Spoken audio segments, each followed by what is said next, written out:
Good afternoon and welcome back, beloved ladies, gents and Pikachus.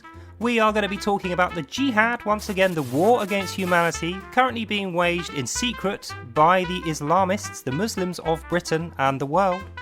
But today I'm going to present to you the solution. How do we defeat the Jihad? How do we stop this from happening and retain control of our nations and our lives? I'm your host, Daily Corvid. Let's get started. So, in consideration of the Jihad, the attacks of Muslims on Western society and culture, can we say, let's just deport all Muslims and then we'll get back to safety? Is that a viable solution for us? Do you think that would ever happen or work? No. Let me tell you why not. In order to deport someone, you need the government, right? You need the government to agree to deport them. Then you need the government to physically deport them. Then you need the government to keep them out.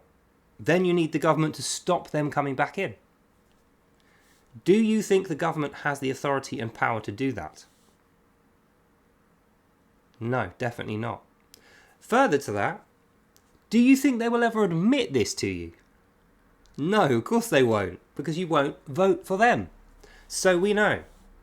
The problem of jihad is not solvable by the government, principally because they are unable to solve it, but also because they don't want to be seen to be talking about it when they know they can't actually function it, they can't do it. But we know they will tell us they can do it to make us more likely to vote for them, and then just not do it. So what is the solution to the jihad then? Because we know for a fact there is a jihad on. At the moment they're in the greater jihad stage, which inversely the greater jihad comes before the lesser jihad. We know this from reading these two books here, the Quran of the Muslims and the Reliance of the Traveller, their law code. The greater jihad means every single Muslim on earth, all able-bodied Muslims is how they describe who is involved in the jihad. That's a command from Allah, but they have to do this. The jihad means every single able-bodied Muslim planning and creating the conditions for a successful lesser jihad, and the lesser jihad means running into the streets, throwing everyone out of their homes and chopping off their heads because they don't want to worship Allah. That's the lesser jihad, again commanded by Allah. So if we know for a fact, and we do, that these guys are all planning this,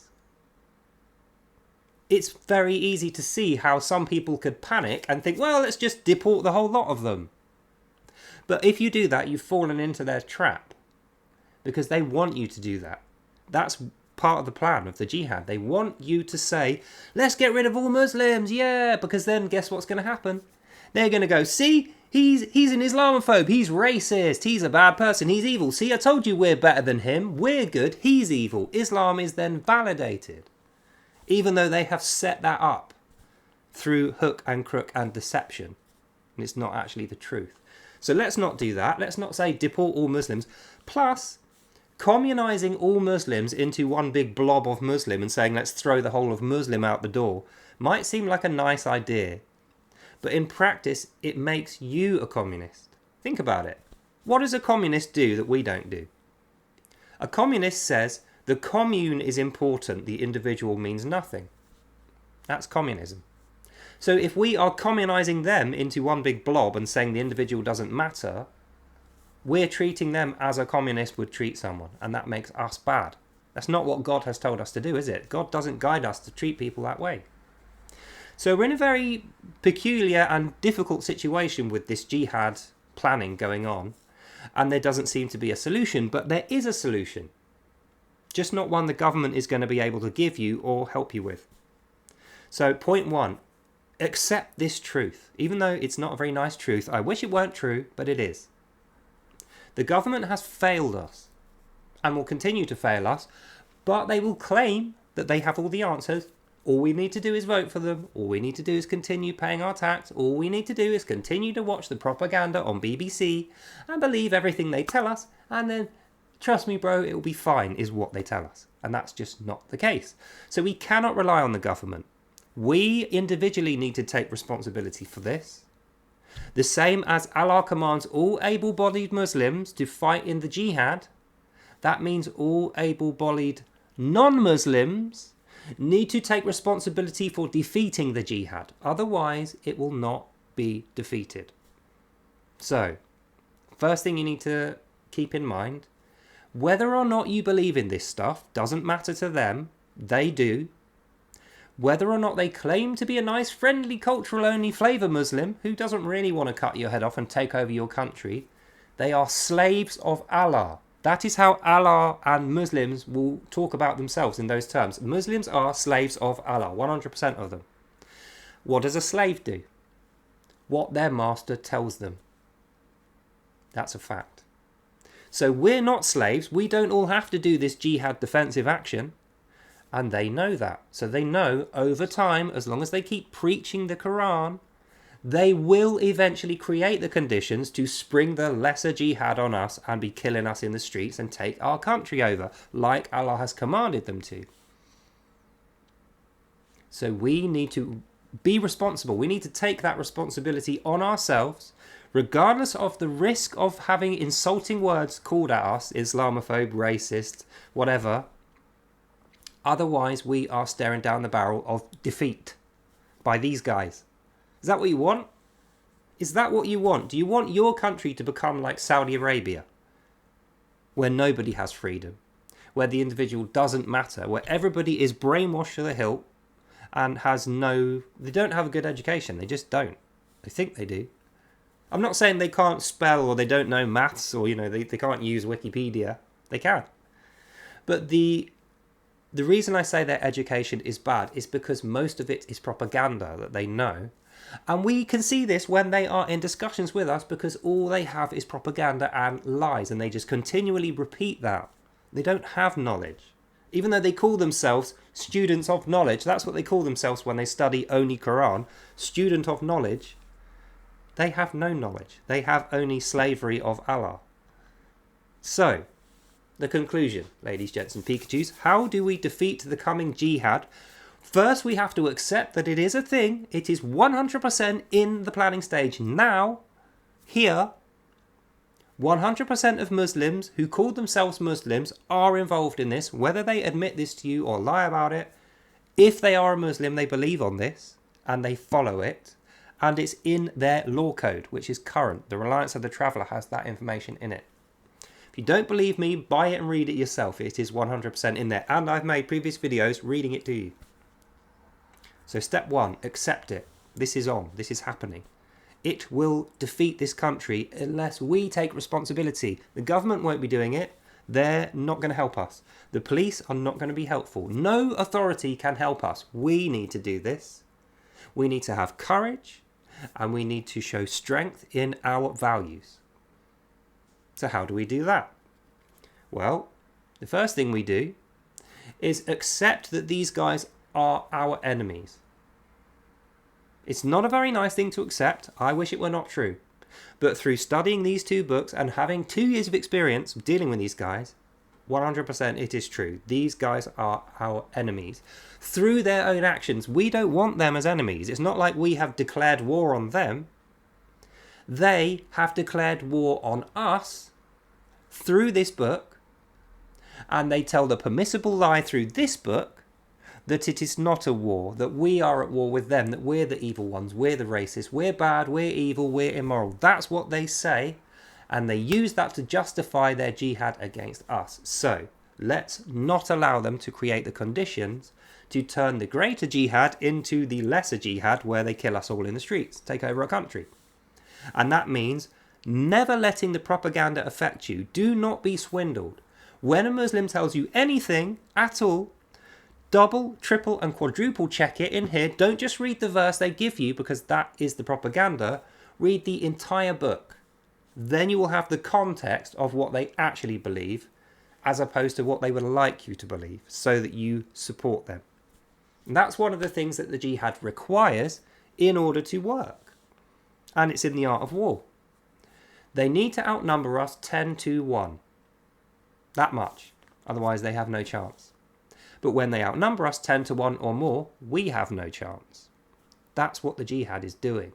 They are trying to outnumber us 10-1. And in order that they can do that, it's not all Muslims that they're counting in their side of things. They might propagandize you or your mother or your brother or your son with the lies and propaganda from these two books in order that they support what they call diversity. It's not diversity at all. It's only Allah, only Islam, only Arab Muslims. That's what the diversity that they're talking about means. And they will lie to you and say you're a racist if you don't support them, if you don't give them money and charities, if you don't prize them over all other people, then you're racist. That's what they'll tell you. And by doing so, they propagandize you through laundering guilt. They put false guilt on you. And they use that to manipulate you to be one of them. Whether you call yourself a Muslim, they do. They say you're a dhimmi. An unwilling slave or a willing slave is a dhimmi. So that's how they're going to create the conditions to spring the lesser jihad on us here, like they've tried to do in Israel and failed because they didn't outnumber them 10-1. They are going to propagandize us, use the information war, principally the internet, with fake accounts, fake comments, false narratives, false doctrine. This is the shape of their attack. And believe you me, if we don't stop this now, in 2 or 3 years' time, the lesser jihad will become a reality, and we will be in the streets fighting these guys, and they will be looking to cut off our heads, like Allah has commanded them to do, unless we submit to Islam and surrender to Allah and worship only Allah. Then we will have to become Muslims. So if you don't want that to happen, heed this warning. Take responsibility for your part in this. You are one of the able-bodied non-Muslims who is required, just to be on side, to defeat the jihad. And if you do not do that, we'll be outnumbered 10-1 before you have even spotted things. And off with your head, you're dead, unless you want to submit to Allah and be a Muslim. That's the conquest of Islam. That's how they describe it in this book. In fact, just as a little refresher, since I can already hear in my head that you're saying, oh, this doesn't sound right or true, let's read from the section called Jihad Justice in the Reliance of the Traveller, their current penal code, their law code that applies per Muslim, not in a country. This applies all over the world to them. Jihad means to war against the non-Muslims and is etymologically derived from the word mujahada. Mujahada means, it's like mujahideen. Have you heard the word mujahideen? That means a righteous warrior of Allah. So mujahada means the righteous war of Allah. Allah's war against everybody else, the war on humanity. That's what the jihad is. That's why it means to war against non-Muslims.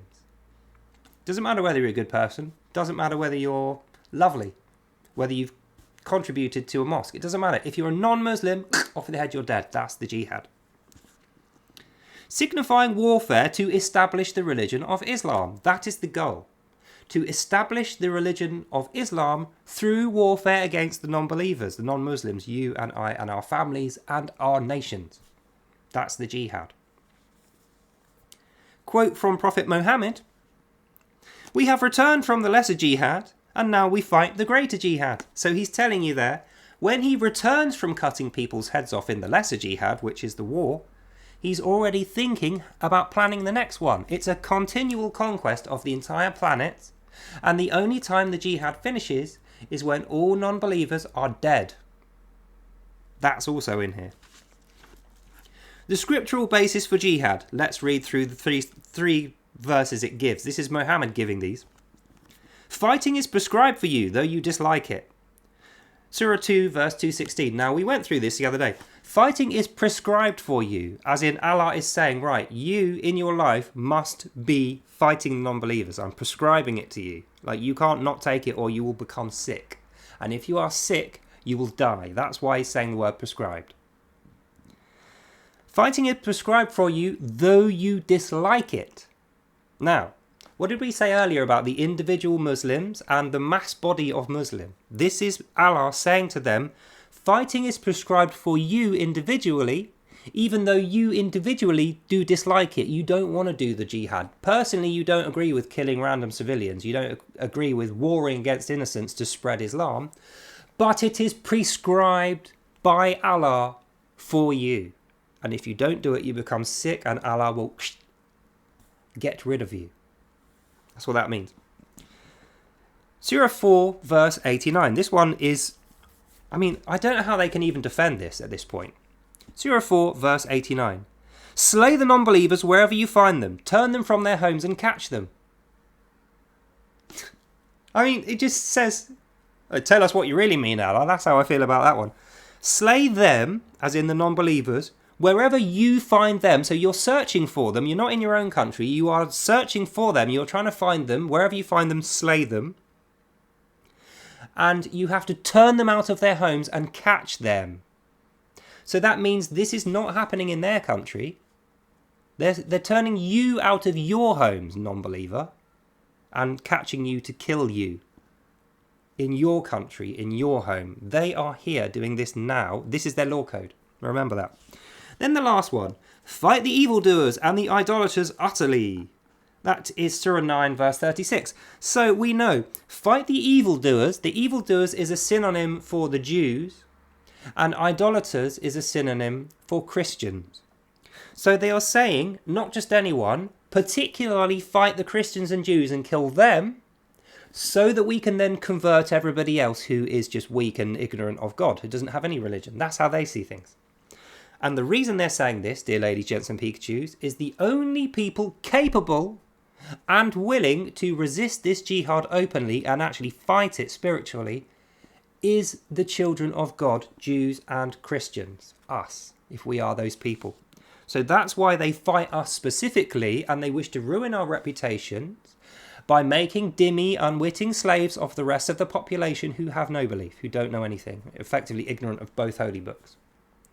So we need to keep this in mind. This is the jihad which every able-bodied Muslim is prescribed, despite the fact that they don't like it, with the goal of spreading Islam through killing the non-believers in our countries as a conquest. It is a genocidal conquesting war, this jihad. And the greater jihad is the planning stage, which they are doing now, outnumbering us 10 to 1, collecting resources, positioning themselves, pulling us out of position and corrupting our institutions and our government, planting the propaganda in your head and my head to make us not believe in this, when it is 100% a reality. I mean, if you want the full reading of this, I did a video on it yesterday. I'll link it at the end. But I'm going to skip to the end, and I'm just going to read you a little bit from the end. Right. The obligatory character of the jihad. That's the... Remember, this section is called justice/jihad. This is what they view as justice. When Allah speaks of justice, when he says people need to see justice, he's not talking about the justice we believe in.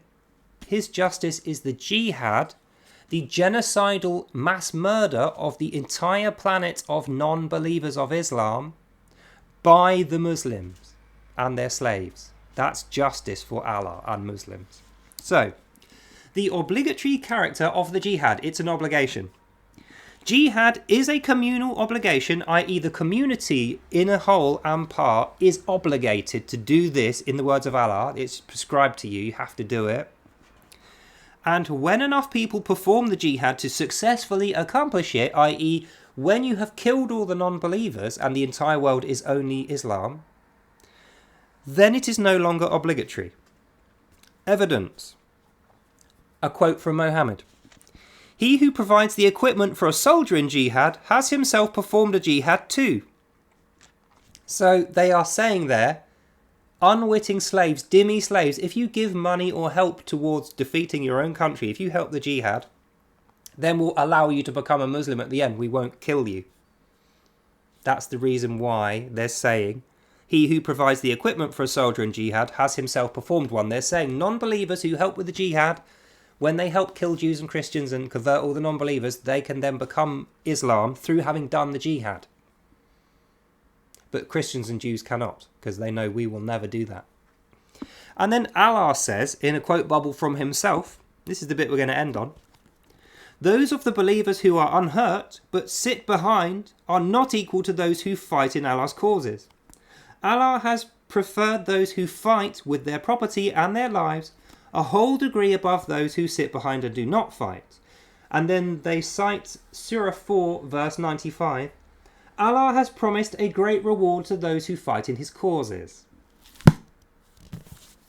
His causes are killing the non-believers in other people's countries, turning you and I out of our homes here, slaying us in the streets where they find us, so that they can spread Islam all over the world and get rid of every single non-believer, especially Jews and Christians, so that in future there will be no resistance to it.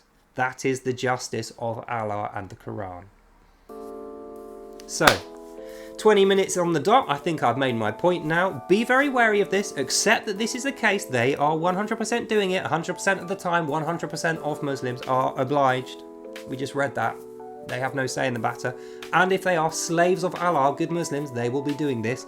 And they will be lying to us. Rule number 8.1, permissible lies. They will be telling us that we are racist, we are xenophobes, we are Islamophobes, we are bad, we are evil, our laws are bad and evil, our government's corrupt and evil. Everything is corrupt and evil and our fault. They will not be taking any responsibility or admitting any flaw. That's how you know it's a jihad, because they will not admit responsibility or fault for anything. And even when you get them to say things like, oh, we decry terrorism, there's always a but and a then. And after the but and the then, they're going to be blaming Jews and Christians and trying to incite violence. Even though they just said they decry it, they will be inciting for it at the end of that same sentence. So, in summary, never trust Islam. Don't communise Islam, because it's still made up of individuals, though these guys are individually your enemy and mine.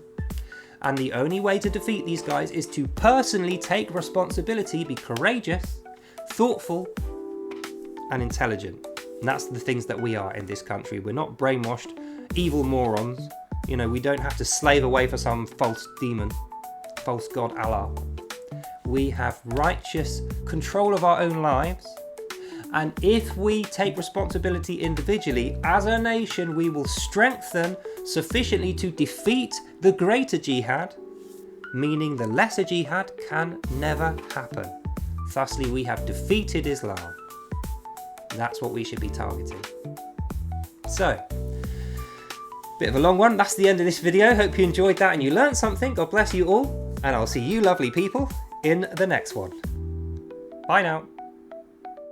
And if you need any more convincing, please catch up with my regular series Without Lies, Islam Dies, and my lesser series Pearls and Swine, and you will know everything you need to know from those two series. So, that's all for now. God bless you all. Have a lovely day, and I'll see you in the next one. Bye!